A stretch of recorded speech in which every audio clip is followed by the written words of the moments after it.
নিৰাপত্তা বিচাৰি কোনো বিধায়কৰ হাতত জেওৰা।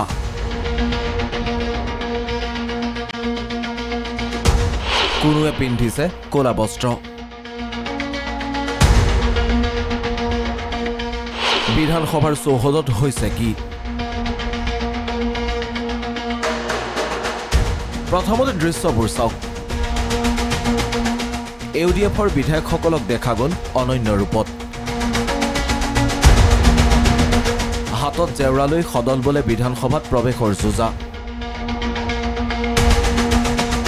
ইফালে ক'লা কাপোৰ পৰিধান কৰি কংগ্ৰেছৰ প্ৰতীকী প্ৰতিবাদ। হয়, বিধানসভাত ৰূপজ্যোতি কুৰ্মীৰ ঊৰ্ধ্বতালিৰ বিৰুদ্ধে বিৰোধীৰ প্ৰতিবাদ।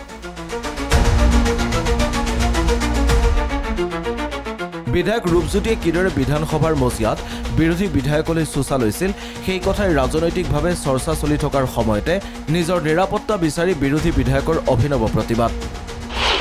সদনত নিৰাপত্তাৰ বাবে হাতত জেওৰা তুলিলে ইউডিএফে।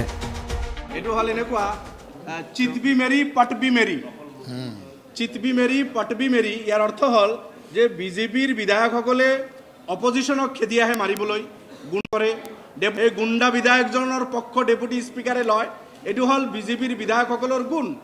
আৰু আকৌ আজি উল্টা বিৰোধীৰ বিধায়কসকলক আক্ৰমণ কৰি আছে যে কোনোবা হেনো মেছেজ দিছে যে তেখেতসকলৰ কোনোবা কাবাৰ ওপৰত কোনোবা আক্ৰমণ কৰিছে। গোটেইখিনি ভিত্তিহীন। তেখেতসকলৰ এই গুণ্ডাগিৰি ঢাকিবলৈ দুৰ্ভাগ্য এইটো যে অসমৰ মুৰব্বী, হাউচৰ মুৰব্বী মাননীয় মুখ্যমন্ত্ৰী মিথ্যা বা অসত্যৰ আশ্ৰয় ল'ব নালাগিছিল। তেখেতে অসত্য কথাৰ আশ্ৰয় লৈ তেখেতৰ দলৰ যে গুণ্ডা বিধায়কৰ এই কুকীৰ্তি ঢাকিবলৈ যিটো বিধানসভাৰ ভিতৰত প্ৰয়াস কৰিলে এইটো দুৰ্ভাগ্যজনক। আমি দুৰ্ভাগ্যজনক আখ্যায়িত কৰিছোঁ। গতিকে চিতবি মেৰি পটবি মেৰি ইয়ে নেহি চলেগা মুখ্যমন্ত্ৰী। আপোনাৰ এই গুণ্ডা বিধায়কসকলক আপুনি নাকি লগাবই লাগিব। আপুনি যদি প্ৰটেকশ্যন নিদিয়ে, ডেপুটি স্পীকাৰে যদি বিৰোধীৰ বিধায়কক প্ৰটেকশ্যন নিদিয়ে, আমি আমাৰ প্ৰটেকশ্যনৰ ব্যৱস্থা নিজে কৰাৰ কাৰণে চেষ্টা কৰিম। একেই পৰিৱেশ কংগ্ৰেছৰ শিবিৰতো। গণতন্ত্ৰত ভাবুকিৰ আখ্যাৰে ক'লা বস্ত্ৰ পৰিধান কৰি হাতে হাতে প্লে কাৰ্ড লৈ এনেকৈ প্ৰতিবাদত নামিল কংগ্ৰেছ। এপিনে প্ৰতিবাদ, আনপিনে নিৰাপত্তাৰক্ষীৰ টনাজোৰা। এজন ব্যক্তিয়ে এনে কাম কৰিলে তেখেতে আমাক কৈছে যে যদি এনেকুৱা ঘটনা হয় ইয়াতকৈ 10 গুণ বেছি হ'ব। 1 গুণত যদি বিৰোধীৰ আসনলৈকে খেদি যায়, 10 গুণত কি হ'ব পাৰে এই কথাটো চিন্তনীয়। আমাৰ বিধানসভাৰ যি নিশ্চিত নিৰাপত্তা থাকে, আমাৰ নিৰাপত্তাৰ প্ৰতি ভাবুকি আহিছে আৰু সদনত সকলো কথা আলোচনা হ'ব লাগে।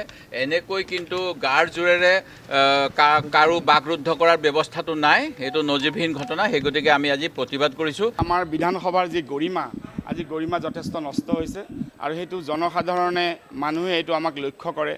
মানুহে আমাৰ পৰা বহু আশা কৰে আৰু এনেকুৱা এটা ঘটনাই সমগ্ৰ অসমৰ মাজত এটা বিৰূপ প্ৰতিক্ৰিয়া সৃষ্টি কৰিছে।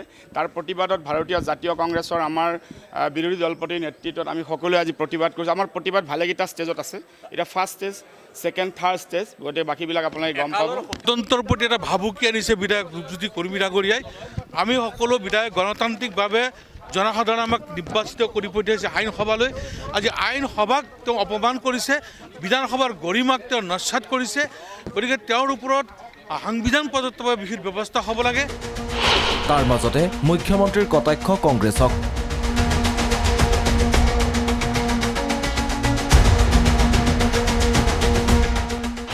কংগ্ৰেছক ভূত আখ্যা মুখ্যমন্ত্ৰীৰ।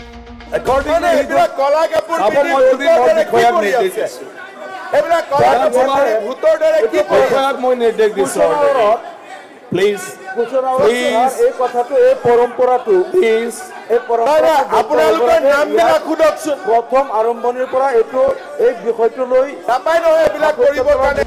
এয়াই বৰ্তমানৰ বিধানসভাৰ পৰিৱেশ।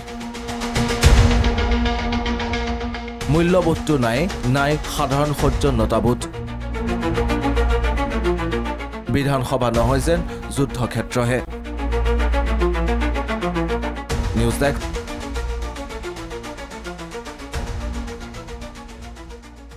अन्नपूर्णा काव घी देश के हर एक खाने को लजीज बनाता है।